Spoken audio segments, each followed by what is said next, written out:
आज जिंदाबाद मघा की पावन मेरी कर्म भूमि पर मेरे जिगर से भी प्रिय तेजस्वी भाई और उनके साथ आए वीआईपी पार्टी के मुकेश साहनी जी, शमीम जी,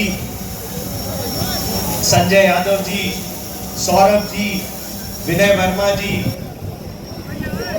शंभू तिवारी जी, जयेश जी, हमारी पार्टी के सभी मंचासीन वरिष्ठ नेतागण, क्षमा चाहता हूं नाम किसी का छूट गया हो तो, और हमारे पार्टी के आज हमारा मतलब राष्ट्रीय जनता दल के सभी हमारे कार्यकर्तागण, और मैं बताना चाहूंगा अपने भाई साहब को कि यहाँ पे सिर्फ राष्ट्रीय जनता दल ही नहीं, कांग्रेस पार्टी, हमारी सीपीआई, सीपीएम, माले और भाजपा और जदयू के भी हजारों की तादाद में आज जो कार्यकर्ता है उनके वो राष्ट्रीय जनता दल की सदस्यता ग्रहण कर रहे हैं। मैं सबसे पहले अपने क्षेत्र के सभी मेरी माताएं, बहनें, मेरे बड़े और मेरे जिगर जैसे टुकड़ों की तरह मेरे नौजवान भाई लोग, सबको मेरा हृदय से झुक के सलाम और प्रणाम।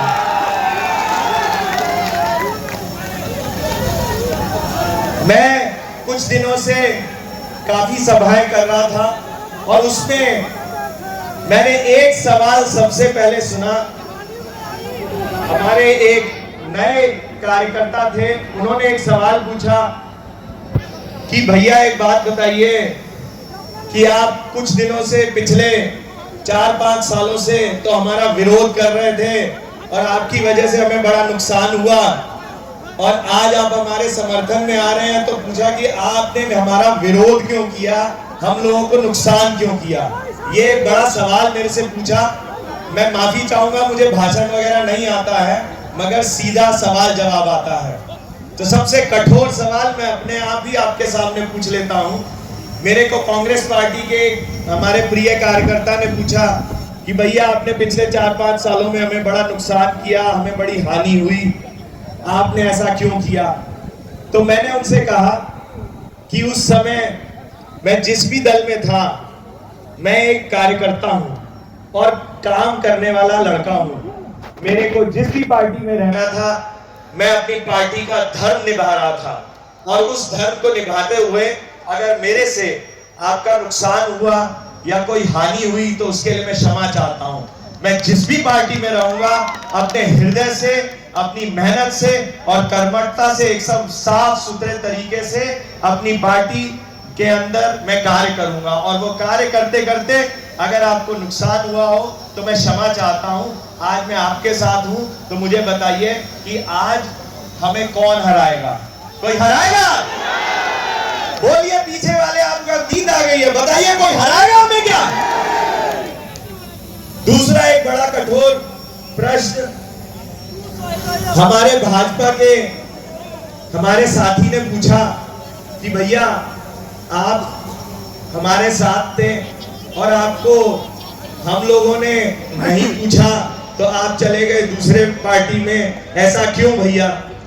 तो मैं इसका आज सीधा आंख से आंख मिला के जवाब देता हूं कि ये तो ना तो कोई स्वार्थ का निर्णय है, ना किसी चीज का निर्णय है। मुझे एक बात बताइए, आप सब लोग चंपारण के निवासी हैं, हम लोग 5 साल से गांव गांव जाके एक एक घर गए, एक एक गांव गए, एक एक मुखिया के घर, एक एक वार्ड के दरवाजे पे जाके बैठे, हर पंचायत जाके एक एक दिक्कत मैंने जाके पिछले 5 सालों में पूछी।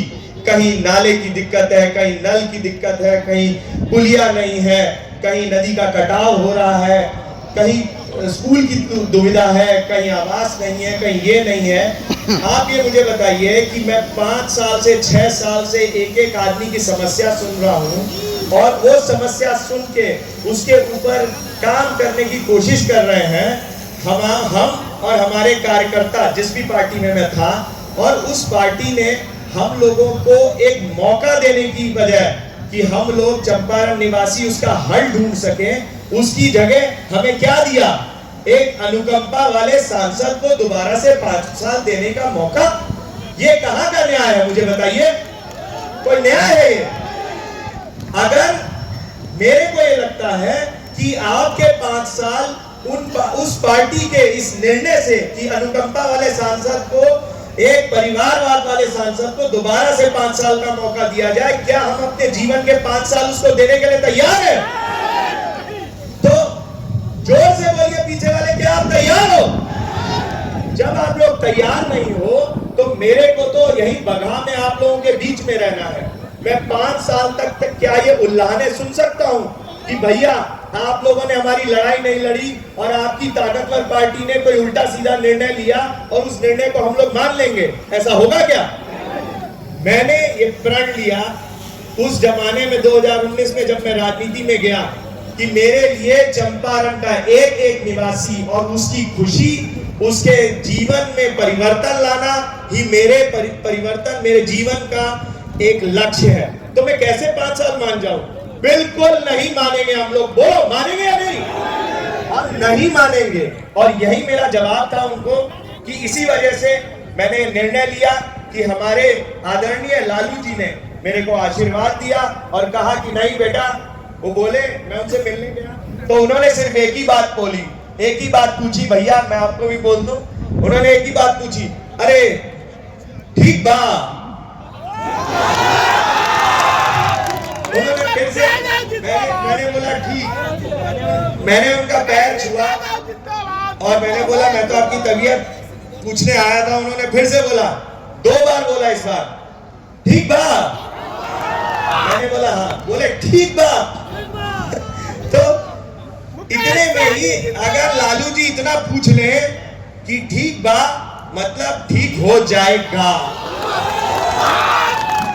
तो जब हमारे बड़ों ने आशीर्वाद दिया और हमारे अपनों ने दगाबाजी करी और हमारे जिगर के टुकड़े जैसे चंपारण के निवासियों को दर्द है, तो किस बात का सोचना है? जब मियां बीवी राजी तो क्या करेगा काजी?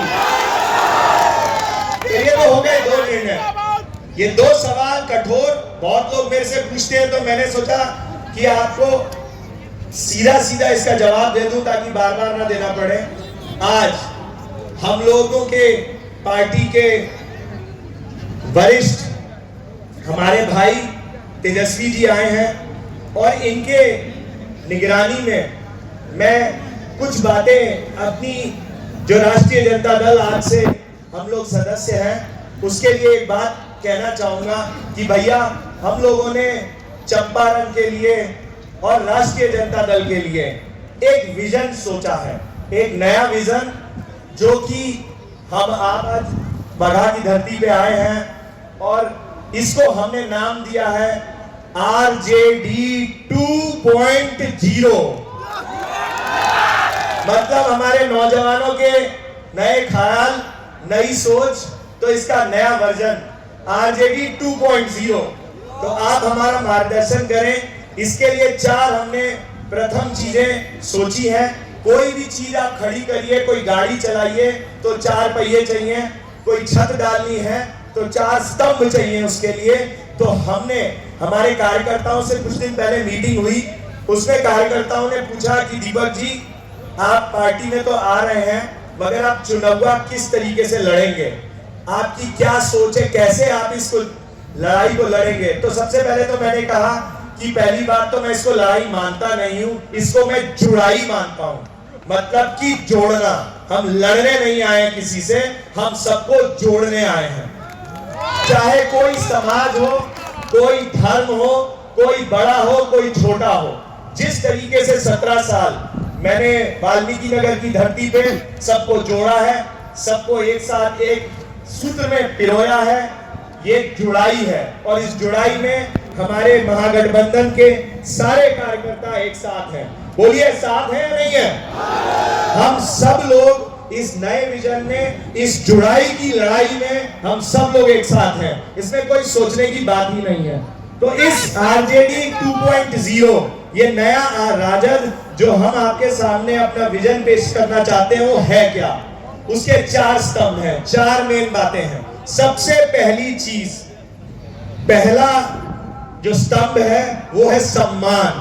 हम अपने इस लड़ाई को जो हमारी राष्ट्रीय जनता दल की चंपारण में आज से चालू होगी, उसकी सबसे पहली बात है कि हम सारे जितने भी कार्यकर्ता हैं और हम सब पार्टी राष्ट्रीय जनता दल सब लोगों का सम्मान करेगी। सबसे पहले सम्मान, जिसके पास भी जाएगी, जिससे भी बात करेगी, जो भी कहेगी, जो भी कार्य करेगी, उसके अंदर सबसे पहली चीज है कि सम्मान।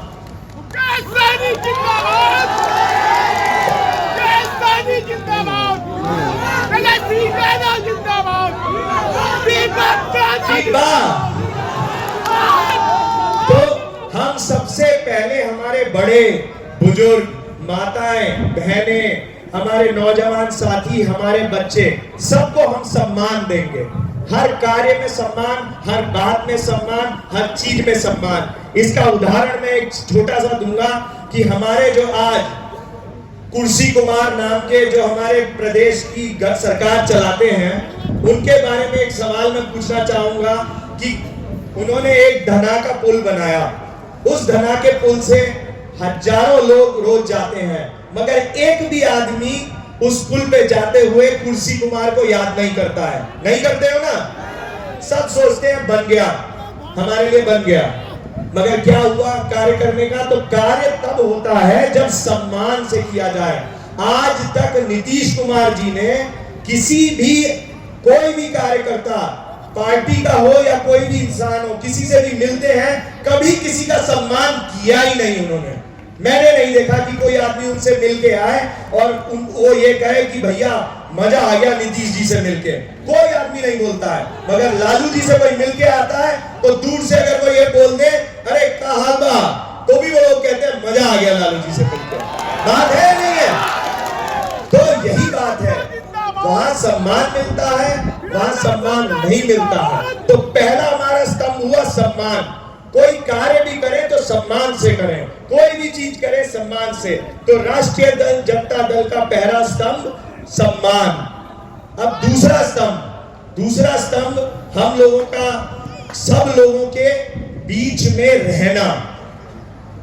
दूसरा स्तंभ क्या है? सबसे मिलजुल के रहना, सब लोगों के बीच में रहना। इसका उदाहरण मैं सीधा सा देना चाहूंगा कि आज जिस एनडीए ने अनुकंपा वाला सांसद हमारे चंपारण में, आज हम लोगों को चंपारण के निवासियों को एनडीए ने दिया है, वो अनुकंपा का सांसद जब से सांसद बना है कभी जनता के बीच में गया ही नहीं। उसको कभी कोई, बहुत सारे गांव में जाते हैं, हम किसी बूढ़ी माई से पूछते हैं कि सांसद का नाम जानते हो, तो कभी कौन है पूछते हैं कि कौन है सांसद, कोई नाम जानता है? कोई नाम ही नहीं जानता।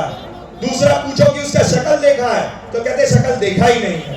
ठीक है। तीसरा उससे पूछे कि जब कोई सांसद बनाया, आपने वोट डाला, जब वो है ही नहीं आपके बीच में, तो काम क्या करेगा, सम्मान क्या करेगा? तो सबसे, और 2019 में हम चुनाव लड़े, हम चुनाव हारे। आज तक कोई एक दिन नहीं कह सकता कि हम जनता से दूर रहे हों। पूरे 5-6 साल हर गांव में जाके, हर इलाके में जाके, हर मुखिया के, हर वार्ड के, जहां भी मौका मिला हम गए और जनता के बीच में रहे। हमारे पास कोई ताकत नहीं थी, कोई हमारे पास पावर नहीं थी, मगर हमने लोगों के घर जाके उनके दुखड़े सुने, उनकी बात सुनी।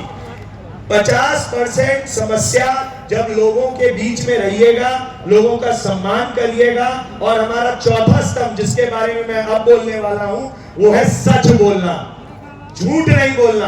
राष्ट्रीय जनता दल का तीसरा स्तंभ होगा कि अगर काम हो पाए या ना हो पाए या जो भी बात हो, सच बोलिए, घुमाइए मत। आज के हमारे अनुकंपा वाले सांसद के पास जाइए और उससे मिलने जाइए, वो नीचे बैठा होगा, लोग बैठे होंगे, उठ के ऊपर चले जाएंगे, टीवी देख रहे होंगे, सोने लग जाएंगे, खाना खाने लग जाएंगे। और तो और छोड़िए, जिस पार्टी में मैं होता था उनके बहुत बड़े नेता ने, जिनका नाम आप सब जानते होंगे, लौरिया की बड़ी सभा में बोला कि भाइयों बहनों, मैं कभी भी कुछ भी हो जाए नीतीश कुमार जी के साथ हम गठबंधन करेंगे ही नहीं।